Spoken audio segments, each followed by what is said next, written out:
ایک دن میں اور میرے دوست آفس کے کینٹین پر بیٹھے چائے پی رہے تھے۔ میں نے جب ان کی جانب غور سے دیکھا تو وہ بجھے بجھے سے تھے۔ وجہ پوچھی تو کہنے لگے، مجھے آج مرے ہوئے 3 سال ہو گئے۔ میں نے نظریں اٹھا کر ان کی آنکھوں میں دیکھا، جہاں اس جملے کے ساتھ ہی دنیا بھر کی نقاہت اتر آئی تھی۔ پھر کہنے لگے، میں ہمیشہ سے بدتمیز رہا۔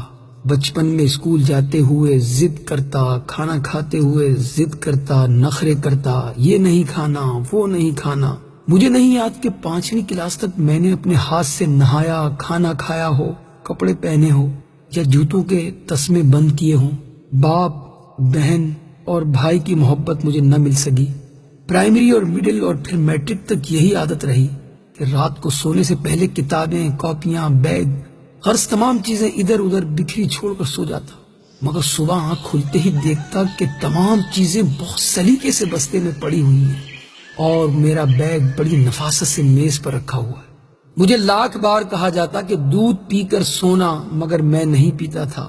لیکن جب صبح اٹھتا تو لبیں شیریں، منہ کا ذائقہ بدلا ہوتا۔ پہلے پہل تو پتہ نہیں چلتا تھا، مگر آہستہ آہستہ پتہ چل گیا کہ رات کو نیند میں ہی دودھ پلا دیا جاتا تھا۔ رات کو کبھی آنکھ کھلتی تو دیکھتا کہ بارش ہو رہی ہے اور مجھ پر کمبل ڈال دیا گیا ہے تاکہ سردی نہ لگے۔ مجھے ہمیشہ گھر میں 2 ہی چیزوں سے چڑ رہی، ایک 11 سے 13 گھنٹے تک ہاتھ سے چلائی جانے والی سلائی مشین سے، اور دوسری روٹی کے کناروں سے کہ ان پر اکثر گھی لگنے سے رہ جاتا تھا۔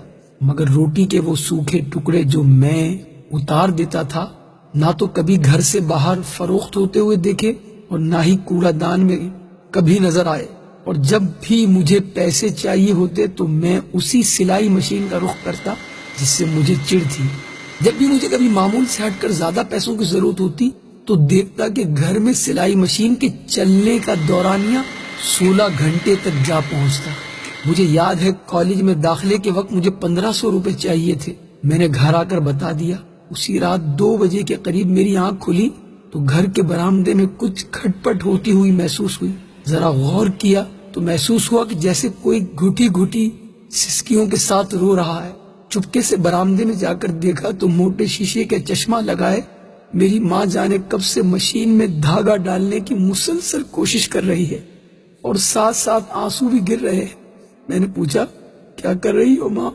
ماں نے چونک کر میری طرف دیکھا اور جلدی سے آنسو صاف کرتے ہوئے چہرے پر مسکراہٹ سجاتے ہوئے بالکل صاف آواز میں کہنے لگی، وہ سامنے والی سریا کی بھائی کی شادی ہے تو اس نے کہا کہ صبح تک 2 سوٹ سلائی کر دو، اس لیے بیٹھی ہوں، لیکن دھاگا سوئی میں نہیں ڈل رہا۔ اس دن مجھے ماں کی حالت اور آنسو دیکھ کر احساس ہوا کہ مجھے کوئی چھوٹا موٹا کام کرنا چاہیے۔ میں مناسب کام بھی ڈھونڈتا رہا اور پڑھتا بھی رہا۔ ادھر FA مکمل ہوا، ادھر آفس میں کام مل گیا۔ میں نے گھر جا کر ماں کو بتایا تو وہ خوشی سے نہال ہو گئی۔ فوری شکر پارے لا کر محلے میں بانٹ دیے۔ ایک دن میں کام سے گھر آ کر لیٹ گیا، تھوڑی تھکاوٹ ہو رہی تھی، پاؤں چارپائی سے لٹکائے ہی سو گیا۔ جب اٹھا تو دیکھا کہ خلاف معمول آج نہ جوتے میرے پاؤں سے اترے تھے اور نہ ہی کھانا بنا تھا۔ ماں کو آواز دی، ماں ماں اے ماں اے ماں، ماں اٹھیے، بھوک لگی ہے۔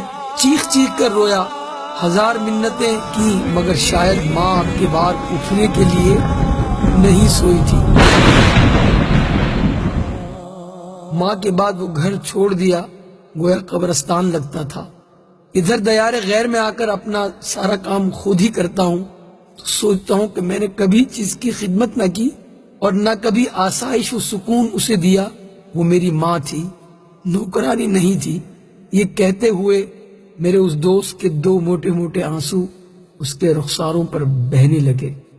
اللہ تعالیٰ میرے اور جن کے بھی والدین حیات ہیں سب کے والدین کو ایمان اور صحت کے ساتھ خوش رکھے۔ ماں بڑی نعمت ہے، اس کی قدر کیجیے۔ ماں بڑی نعمت ہے، اس کی خدمت کیجیے۔ ماں بڑی نعمت ہے، اس کا احساس کیجیے۔